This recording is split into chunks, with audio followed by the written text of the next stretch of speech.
అందరికీ నమస్కారం. కువైట్‌లో బయట పనిచేస్తూ ఉన్నవారు చాలా జాగ్రత్తగా ఉండండి.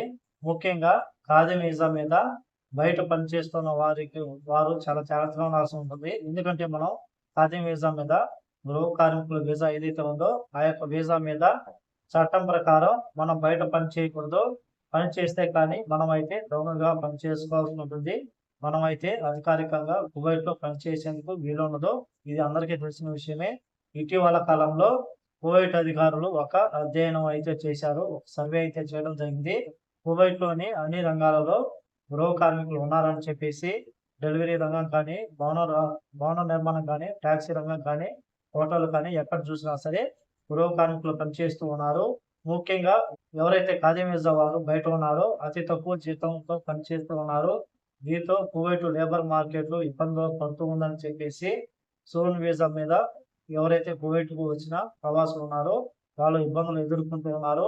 అలాగే మిగతా వారు ఎవరైతే ఉన్నారో స్థానిక మార్కెట్ ఏదైతే ఉందో వృద్ధిలవుతుందని చెప్పేసి చాలా మంది ప్రతిపాదనలు పంపించిన తర్వాత కువైట్‌లో ఉన్న ఖాదీ వీసా వారి మీద ప్రత్యేకంగా తనిఖీలు నిర్వహించాలని చెప్పేసి వార్తలు వస్తున్నాయి. ఇది ఎంతవరకు అమలవుతుందో లేదో వేచి చూడాల్సింది.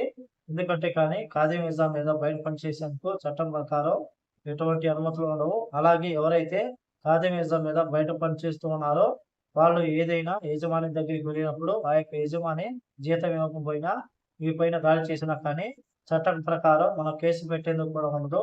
ఈ యొక్క విషయాన్ని గమనించాలని అధికారులు తెలుపుతూ ఉన్నారు. మీరు ఎక్కడికి వచ్చారో అక్కడే పని చేయండి. అలాగే కువైట్ దేశవ్యాప్తంగా తనిఖీలు నిర్వహిస్తూ ఉన్నారు. ఎవరైనా ఖాదీ వీసా మీద అకామా ఉండి, బతాకా ఉండి అన్నీ ఉన్నా సరే అరెస్టు చేస్తూ ఉన్నారు.